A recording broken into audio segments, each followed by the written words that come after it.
গত ৩৮ বছরে চীনের মাথাপিছু আয় বেড়েছে ৭,৮০০ মার্কিন ডলার। একসময়ের স্বল্পোন্নত দেশটি এখন সমৃদ্ধি আর উন্নয়নের রোল মডেল। সামাজিক, সামরিক কিংবা অর্থনৈতিক অগ্রগতিতে সবাইকে পেছনে ফেলে অশ্বারোহী সৈনিকের মতো ছুটছে চীন। যদিও এই অর্জনের পথ সহজ ছিল না।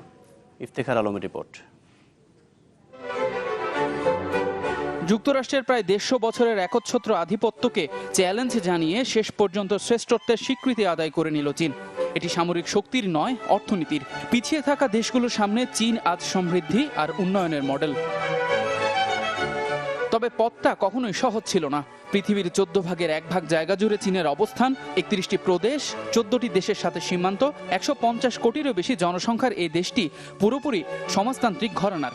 ১৯৭৮ সালে যে দেশের মাথাপিছু আয় ছিল $১৫৫ তা এখন দাঁড়িয়েছে প্রায় $৮,০০০। দেশটির মোট দেশজ আয়ের পরিমাণ বিশ্বের অর্থনীতির ১৮%। অর্থনৈতিক সক্ষমতার সাথে পাল্লা দিয়ে বাড়িয়েছে সামরিক শক্তিও। ৩০ লাখেরও বেশি সেনার পাশাপাশি রয়েছে ৩,০০০-এরও বেশি নৌ ও বিমান শক্তি, যা এখন চোখ রাঙাচ্ছে পরাশক্তিগুলোর দিকে।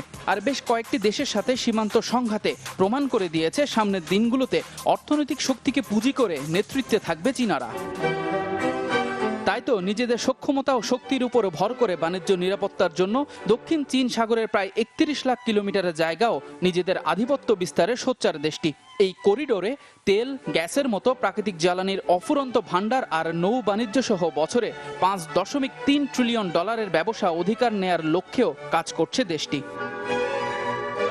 সময়ের পরিক্রমায় ২০১৩ সালে হু জিনতাও থেকে ক্ষমতা পান বর্তমান প্রেসিডেন্ট শি জিনপিং।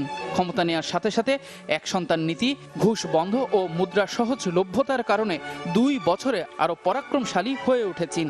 শুরু করে ওয়ান বেল্ট ওয়ান রোড কার্যক্রম। এশিয়া, ইউরোপ ও আফ্রিকার ৬০টি দেশে এরই মধ্যে কাজ শুরু করেছে তারা। শুরুতেই বিনিয়োগ $৮৯০ বিলিয়ন। তবে মুদ্রার অপর পিঠের চিত্রটা একটু অগোছালো। ২০১৫ সালে যেখানে দেশটিতে সরাসরি বিদেশি বিনিয়োগের পরিমাণ $১৬৬ বিলিয়ন, তাদেরই জিডিপি কমেছে ৬.৯%, যা ২৫ বছরের মধ্যে সর্বনিম্ন। যা নিয়ে সংশয়ে আন্তর্জাতিক অর্থনৈতিক সংস্থাগুলো। আর তাই ইতিহাস পাল্টে দেওয়ার ইতিহাস কি তবে সৈনিকদের হাতেই লেখা থাকবে, নাকি পরিব্রাজকের মতো আবারও ঘুরে বেড়াবে, তা বোধহয় ইতিহাসই বলে দিবে। ইফতেখার আলম, চ্যানেল 24।